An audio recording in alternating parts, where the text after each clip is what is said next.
Hi everyone, thanks for listening to the Scandinavian History Podcast with me, Michael Schenkman. Last time, we followed the career of John III of Sweden after he had toppled his brother Eric XIV and taken his crown.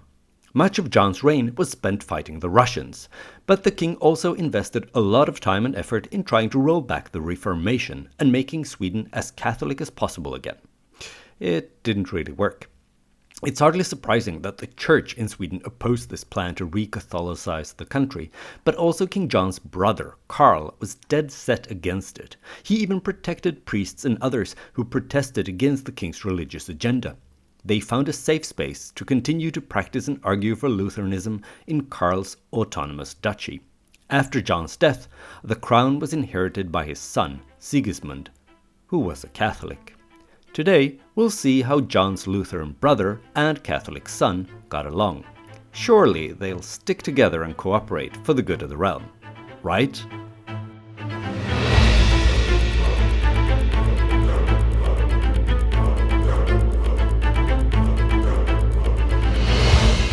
Episode 83, Worst Uncle Ever.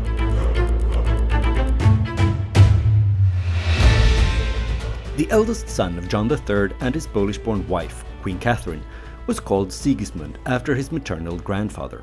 He was born in 1566 at Gripsholm Castle, while his parents were locked up there, his father condemned to death and his mother risking extradition to Russia. When his father became king, Sigismund automatically became the heir apparent to the Swedish crown. He actually also had a good chance of claiming the Polish crown, which he did in 1587. Because of his close connections to Poland and his mother's religious affiliation, young Sigismund was raised a Catholic.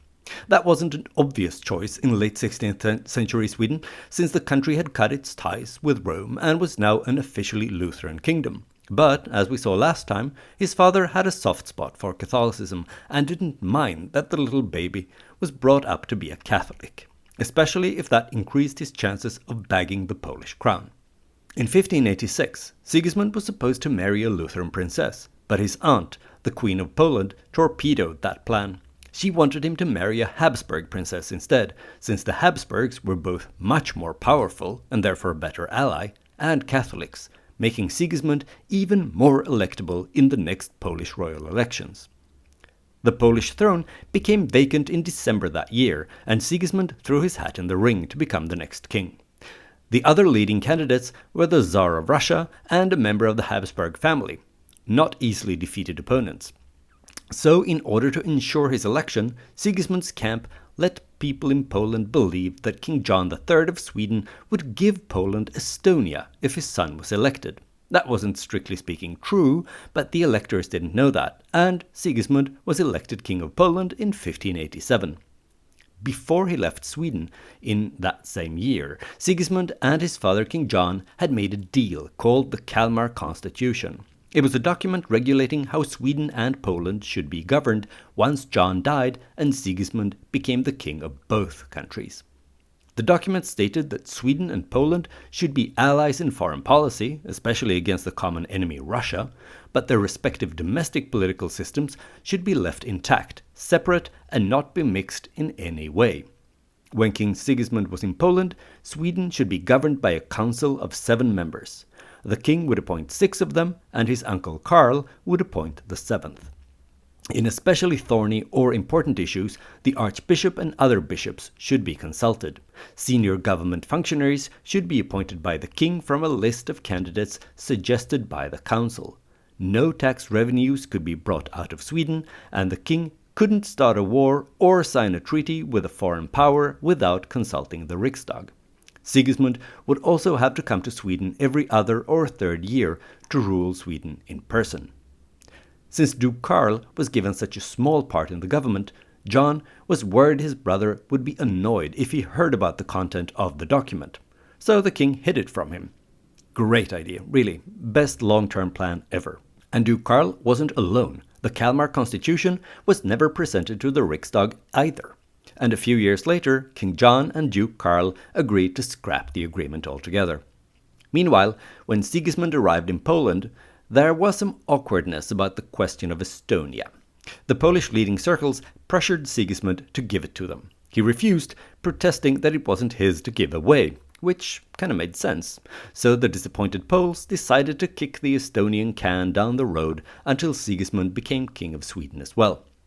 But Sigismund could definitely have had a better start in Poland, and it didn't improve with time either. The Poles thought he was too quiet, stubborn, slow, cheap, and melancholy. They also resented his tendency to rely on favorites. The Polish nobility soon started to regret their choice of king and didn't bother to hide their disdain for Sigismund from the monarch himself. To be fair, he didn't like them much either, and started to regret that he'd taken the job to begin with. King John of Sweden also had second thoughts, and he was starting to get seriously worried that the Poles would cause trouble over Estonia once he died. As I mentioned already last time, King John tried to get Sigismund to move back home, but the Swedish nobility opposed the initiative, fearing it would lead to war against Poland. They were also looking forward to running the show when Sigismund would be king, but located far away in Poland and only visiting occasionally. Even the Vatican opposed the idea, because the Catholic hierarchy had come to realize that Sigismund was quite prone to obey counsel from Catholic clergy. They thought it would make it easier to re-establish the church in Sweden if a king that was willing to do the church's bidding ruled both Sweden and Poland. Sigismund met his father John when he came to Reval in Estonia with that large but useless army we talked about last time. It took the Swedish and Polish entourages considerable and united efforts to convince Sigismund that he shouldn't return to Sweden with his dad and instead return to Poland to continue his reign there. When John and Sigismund said goodbye to each other in Reval, that was the last time they ever saw each other. As we covered last time, King John III died not too long afterward, in November 1592. Sigismund was now king of both Poland and Sweden. In other words, Sweden was once again part of a political union created in Kalmar, based on a document of dubious legal validity. Sigismund was obviously keen to go to Sweden to bury his father and to take up the reins of his second kingdom. But, frustratingly, the Polish nobles in the parliament, the Sejm, were causing trouble. They only let him leave Poland on condition that he'd return promptly, within a year, and that he'd make sure Sweden ceded Estonia to Poland. For good measure, they sent along a papal nuncio and some Jesuits to keep track of him. During the upcoming negotiations with the Swedes, led by Sigismund's uncle Karl, the priests were basically the ones who shaped the king's position. Part of this position was to continue the pro-Catholic policy in Sweden by granting Catholics the freedom to worship in Sweden. But the Swedish establishment, led by Uncle Karl, refused. They, in fact, wanted to take a step back from King John's reforms and had decided to scrap the Red Book and stick to a strict Lutheran interpretation of Christianity in Sweden. In the end, Sigismund had to give in if he wanted to become crowned King of Sweden, which he was in February 1594. He did, however, pen a sharply worded protest against the new religious policies in Sweden. But in order not to ruffle any Swedish feathers, he only sent it to the Pope. In his written protest, Sigismund claimed he had only signed because he had brought too few soldiers along from Poland, but he promised that once he was in full control over Sweden, he'd reintroduce the Catholic Mass in his new realm. In July of the same year, the newly crowned Sigismund had to return to Poland since he'd promised to do so. He realized his position in Sweden was weak and that he'd made a lot of enemies, not to the least Uncle Karl, who demanded that he be given the title and power of steward of the realm in his nephew's absence. So before the king left, he tried to divide and conquer by spreading the authority to rule in his stead between Uncle Karl, the council of the realm, and half a dozen governors who were answerable only to the king. He forbade them all to summon the Riksdag without his expressed consent. Sigismund's analysis of the situation was spot on. Unfortunately, his measures to counteract the threat turned out to be woefully inadequate. Already in 1595, Uncle Karl called a Riksdag in Söderköping. This was against the rules, since only King Sigismund was allowed to summon the estates, but even worse was the agenda Karl wanted to pass. Karl had the Riksdag declare him steward of the realm, forbid the Catholic Mass, and banish all Catholics from Sweden. This was obviously unacceptable to King Sigismund, and when he heard about it, he declared the gathering of the Riksdag illegal and its decisions null and void. But there wasn't much he could do to actually back up his declarations. Uncle Karl was now in charge, and he wasted no time either firing or sidestepping Sigismund's governors. The only one who retained control over his district was Claes Fleming, who was the governor of Finland, and Claes Fleming sided with King Sigismund in his struggle with his uncle Karl. At a meeting of the Finnish nobility held in Turku in the beginning of 1596, the Finnish noblemen rejected the decision from the Riksdag, where Karl had been appointed steward of the realm. They sided with the king in pointing out that the Riksdag had been called unlawfully and therefore its decisions weren't valid. Claes Fleming was a potential threat to Karl's plans. Not only was he the governor of Finland, he was also the commander of the Swedish fleet. Karl decided he needed to get rid of Fleming somehow, and to that end he fanned the flames of discontent among the Finnish peasants. They had actually lodged an official complaint at the Riksdag in 1595 about how Fleming had forced peasants to house and feed soldiers who had been fighting the Russians for the last quarter of a century. This had become a burden that was too hard to bear for many Finnish peasants, who felt unfairly exploited, especially since the war against Russia was over by now, but they were still forced to house and feed a bunch of soldiers. Duke Karl was sympathetic and advised the peasants to defend themselves against the soldiers. Soldiers Fleming had kept battle ready to defend Finland against Karl. The Duke even hinted that he might send troops of his own to assist the Finnish peasants. And that was all it took.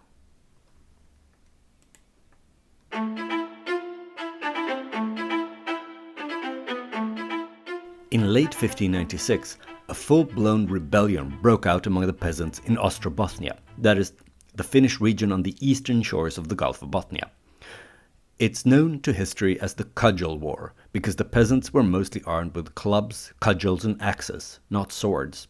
In the 19th century, when Finnish nationalism started to grow, the Cudgel War became somewhat of a symbol of Finnish national pride, seen as a fight between overbearing and exploitative Swedish aristocrats and native Finnish peasants who had finally had enough, so they took up arms to free themselves of their oppressors. Historians who have liked to interpret the war in this way have pointed to the fact that the rebellion was limited to the eastern part of the realm. West of the Gulf of Bothnia, in Sweden proper, the peasants didn't participate. But the reason for that can just as well be found in the fact that the Finnish side of the kingdom had suffered so much more from the 25-year-long war against Russia. It was Finland that had been plundered and burned by Russian troops, and it was in Finland that the Swedish army had been stationed, fed and housed when not on active duty in the war. And toward the end of the war, it was mostly Finnish peasants who had been recruited to fill the thinning ranks of the army. So the population in Finland had suffered much more from the war than the peasants in Sweden had. In fact, whereas the number of farms dropped in Finland during these years, it was actually increasing in Sweden, indicating that the Swedes were in a phase of expansion. But that doesn't mean that peasant animosity against the nobility wasn't a factor in the war. It most certainly was. This is visible not least in the large number of noble estates that were attacked, pillaged and burned by irate peasants. But to say that it was some kind of proto-nationalistic uprising would probably be taking it a bit far. Another indication that the peasant anger was more class-based than nationalistic is that not all noble estates were attacked and destroyed. One notable exception is the estate belonging to Karin Månsdotter. Remember her? She was queen for a few weeks in episode 81, after marrying King Erik XIV, before he was ousted by his brothers. You may remember that she was given an estate in Finland after Erik's death, and there she lived a comfortable life of privileged obscurity. But even though she was now a wealthy lady, she didn't forget that she had been born into a poor peasant family, and so she was always made sure that the peasants living and working on her estate were well taken care of. Thanks to treating her employees and renters like human beings, she was spared the wrath of the rebellious peasants during the Cudgel War. Anyway, the actual fighting began with an incident at Isokyrö Church in late November 1596. A man named Jaakko Ilkka was elected leader of the rebellion. He was a prominent local man, the owner of a large farm, and he even dabbled in trade. Ilkka even owned a ship and had sailed on Stockholm and Reval before. In addition, the choice of Ilkka made sense since he had some prior military experience, having served in the cavalry in the early 1590s. In December 1596, groups of peasants moved south from where the rebellion had started in western Finland. Jaakko Ilkka commanded the main force, but they were beaten on New Year's Eve 1596 at a place called Nokia. Yes, exactly like the cell phone. Fleming offered the defeated peasants the opportunity to return home in peace if they just handed over their leader to him. But Jaakko Ilkka managed to escape. Only a few days later, though, he was arrested, possibly after having been betrayed by some peasants who just wanted to return home. Or maybe they were bribed by Fleming, who knows. Ilkka was executed and his dead body left on display outside the church in Isokyrö, where the cudgel war had begun. Since Ilkka had escaped, Fleming's original offer of clemency wasn't on the table anymore. The remaining peasant troops tried to flee, but several hundred of them were cut down by Fleming's troops as they were running for their lives. Also, the peasants who'd reached Tavastia were beaten by the professional soldiers that were sent to put down the rebellion. Also, these defeated peasants were promised amnesty if they laid down their weapons. But as soon as they did so, the soldiers attacked, massacring hundreds of defenseless peasants. On January 23rd, yet another similar massacre took place in St. Michael in southeastern Finland. Also there, a defeated peasant force surrendered after having been promised clemency, but as soon as they had handed over their weapons, they were cut down. Even though the peasants who had marched south had met such grim fates, another wave of rebellious peasants started to rise up further to the north, encouraged by Duke Karl reiterating his promise to send support from Sweden. As these fresh rebel troops moved south, more and more peasants joined their ranks. But Fleming and his cavalry rode out to meet them, and on February 24th he managed to convince the Swedish-speaking peasants among the rebels to abandon their cause and to join his side instead. At that point, the end result was a foregone conclusion. But unlike the previous defeats, there was no massacre this time. The leaders of the rebellions were taken to Turku, though, where they were executed. In the end, despite Duke Karl's best efforts to keep the cudgel war going, it only took Claes Fleming and his soldiers a few months to crush the rebellion. But the Finnish commander didn't get to savor the sweet taste of victory for very long, because he died, of unrelated reasons, shortly thereafter in April 1597. When Claes Fleming died, Duke Karl could finally take control over the eastern part of the realm, and that fall, when Finland had been taken over by his troops, he visited Turku. At Turku Castle, a famous, or perhaps infamous, incident took place. Claes Fleming was still lying in state, and Duke Karl stepped up to the corpse of his old antagonist, grabbed Fleming by the beard, shook it, and said, "If you'd still be alive, your head wouldn't be safe on your shoulders." To this, Fleming's widow, who was witnessing the scene, replied dryly, "If my husband had still been alive, your grace wouldn't have gained entry to the castle in the first place." The event has been immortalized in a national romantic painting from 1878 by the Finnish artist Albert Edelfelt. Claes Fleming may have escaped Karl's wrath by dying, but many of the noblemen who'd supported Fleming and King Sigismund against the Duke weren't as lucky. In 1599, dozens of people were executed following what can only be described as show trials in what posterity remembers as the Turku and Viborg bloodbaths. In parallel, many peasants took the opportunity to exact their revenge for the brutal way the cudgel war had been crushed by attacking more noble estates in Finland. After having pacified Finland, Duke Karl now had de facto control over the whole kingdom. But on the other side of the Baltic Sea, in Poland, King Sigismund hadn't been sitting on his hands. He wasn't prepared to give up the Swedish crown without a fight, and as the cudgel war was winding down, he managed to get the Polish parliament to agree to let him go to Sweden again in 1598. Once again, the Poles let the king go on condition that he made the visit brief and that he'd return home with Estonia this time. Sigismund agreed to the terms and started to raise troops. He also commandeered ships in the Prussian port cities along the southern coast of the Baltic Sea in order to transport said troops to Sweden. His Polish advisors counseled that he should bring a large force to Sweden to deal Uncle Karl a decisive blow and put an end to the conflict once and for all. But they weren't the only ones advising the king. Some members of the Council of the Realm had fled Karl's rule in Sweden and joined the lawful king. They cautioned that too many foreign troops wouldn't go down well in Sweden. Instead of the lawful king taking back what was his from an illegitimate usurper, people might see a large foreign army on Swedish soil as a hostile invasion. They may even turn to Karl to protect them. Image-wise, it didn't help that the Vatican followed the conflict between Sigismund and Karl with great interest. The Catholic Church hoped that a victory for the king would lead to a reintroduction of Catholicism in Sweden, and that would be a boon to the Catholic cause in the wider context of the brewing conflict between Catholics and Protestants in Europe. The Pope hoped that the Swedish naval power could be used as a Catholic counterweight against England, aiding Spain in making the high seas a Catholic domain.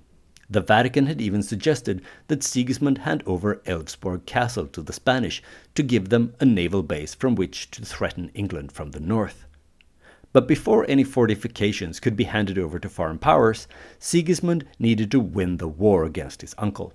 In July, the king was ready and set off across the Baltic Sea with some 9,000 German, Polish, Hungarian and Croatian soldiers. That was a large force, not least in comparison to what Uncle Karl managed to scrape together. Karl could only raise a few thousand men to begin with. Sigismund and his multinational army reached Sweden on July 30th, and his first objective was to take Kalmar, the key port city in southeastern Sweden. The king took the city without any incident. Strengthened by this initial success, he reached out to his uncle Karl to settle their differences peacefully. But Karl refused to sit down and talk. If Sigismund wanted Sweden back, he'd have to fight for it. So the king left a garrison in Kalmar and continued to sail up the coast. He sent a part of his fleet along to Stockholm, but personally he took a detour to Stegeborg, a castle on the coast some 200 kilometers north of Kalmar. His sister lived there, and Sigismund apparently wanted to catch up with her before he continued the war. When Uncle Karl caught wind of Sigismund's stopover at his sister's, and that he had only brought a small force with him, Karl hoped to trap the king there and catch Sigismund by surprise before he had a chance to organize his troops properly. So on September 8th, Karl attacked. But the battle turned out to be a defeat for Karl, who was forced to retreat from the battlefield. With his back against the wall, he sent a message to his nephew, the king, telling him that he had changed his mind and that he was now willing to negotiate a settlement to end the conflict. Sigismund was happy to receive this message and readily agreed to sit down and talk with his uncle. But it soon turned out that Uncle Karl had no intention whatsoever to negotiate. It had just been a trick to make sure Sigismund didn't drive home his advantage and to give Karl time to reorganize his defeated troops. Instead of chasing after Karl, Sigismund had brought his army to Linköping, west of Stegeborg. On September 25th, Uncle Karl dropped the pretense when he tried to spring a surprise attack on Sigismund at dawn. But guards stationed on the bridge across the stream just east of the city noticed Karl's troops getting ready for battle in the pre-dawn mist and sounded the alarm. Sigismund's troops managed to react on time and streamed out of the city to face Karl's forces. Karl's plan had failed, and Sigismund's troops soon got the upper hand on the battlefield as well. At that point, Uncle Karl yet again sent a message to Sigismund asking to negotiate. The king accepted the offer again and ordered his troops to return to the city across the bridge. But as soon as his soldiers withdrew and were caught in an unfavorable position, crowded onto the bridge and between the stream and the city walls, Karl ordered a renewed attack. The fighting was fierce, but this time Karl was successful and the king's army was defeated. Now, after he had finally won a battle and had the upper hand militarily, Uncle Karl was really ready to negotiate with Sigismund. At that point, King Sigismund had to give in to Karl's demands, make him steward, dissolve his army, and hand over the members of the council who had fled to Sigismund in Poland. These hapless noblemen would later be executed by Karl for the heinous crime of remaining loyal to the lawful king. In addition to all this, Sigismund also promised to travel to Stockholm, where a permanent arrangement for how Karl should rule in his absence would be agreed upon at an upcoming Riksdag. But Sigismund hardly had time to sign the agreement before he broke it. He left troops in Kalmar to have a bridgehead in Sweden, and then he returned to Poland to raise a new army to send across the Baltic Sea the following year to show his uncle who was in charge. Nothing came of those plans though, because Kalmar fell to Karl before Sigismund had a chance to send his new army to Sweden. As we covered a few minutes ago, Finland, the last remaining major part of the kingdom that still sided with Sigismund, also fell to Karl at this time. At the Riksdag in 1599, held in Stockholm in July, Sigismund was declared deposed. The legality was backed up by referring to the Kalmar Constitution, ironically a document no one had claimed to be valid or legally binding up until that point. Another awkward fact was that Sigismund actually had a younger brother called John, who was a Lutheran and who lived in Sweden. And, most importantly, John was ahead of Karl in the line of succession. But Uncle Karl pressured the young Prince John to decline the offer of taking the crown, which instead went to Karl. He pretended to demur and remained steward of the realm for a few years, but in 1604 he accepted the crown that the Riksdag had offered to him and was declared to be King Karl IX of Sweden. Much like in the case of his older brother, the number 9 was based purely on fantasy, made up by that exiled Archbishop Johannes Magnus half a century earlier. But it did give the impression that Sweden had a long and glorious history, so everyone just went along with it, even though Johannes Magnus had been a Catholic. So Uncle Karl was now king of Sweden. He'd waited a long time for this, and he was no longer a young man. In fact, he was already in his 50s, so he didn't waste any time. He had ideas, a vision for the future of Sweden, and he wanted to get as much as possible done before he died. He started his reign by exacting revenge on those who had supported Sigismund. We've already talked about the executions in Finland and in Linköping, but he also ousted the archbishop, who was imprisoned. The archbishop hadn't supported the Catholic Sigismund per se, but he'd failed to back up Karl sufficiently, at least in Karl's own opinion. All Catholics were also expelled from the country, and practicing Catholicism became a capital offense in Sweden. The fighting between Sigismund and Karl deepened the religious divide in Sweden and helped turn Lutheranism, or perhaps more accurately anti-Catholicism, into a key element of Swedish national identity. The anti-Catholic sentiment would survive for a long time, and it'll even grow stronger in future episodes. Even after Swedes were no longer executed for becoming Catholics, they would still be expelled from the country if they joined the Roman Catholic Church.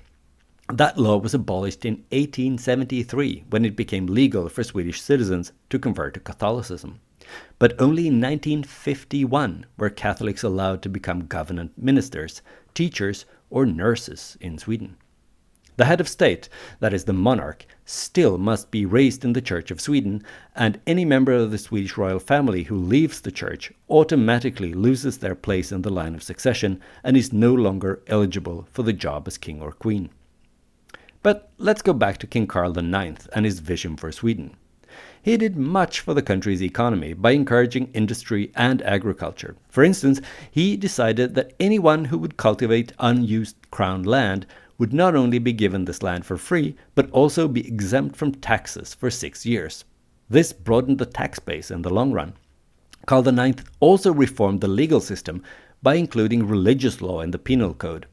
Based on biblical sources, it now became a capital offense to curse, to commit adultery, or having gay sex, to practice witchcraft, and even to fail honoring one's parents. The new king wasn't just interested in passing new legislation, though. He also took an interest in how the law was applied in practice. There's a famous story of a widow who had failed to win a case in court and who in her desperation turned to the king. He reviewed her case and sent her back to the court with a message to the judge scribbled on the back of her documents saying, "If you don't rule in favor of this poor woman, I'll have you beaten." To be honest, I'm not sure that actually happened. I mean, it sounds a little too good to be true, but it is true that Karl IX acted resolutely against corruption.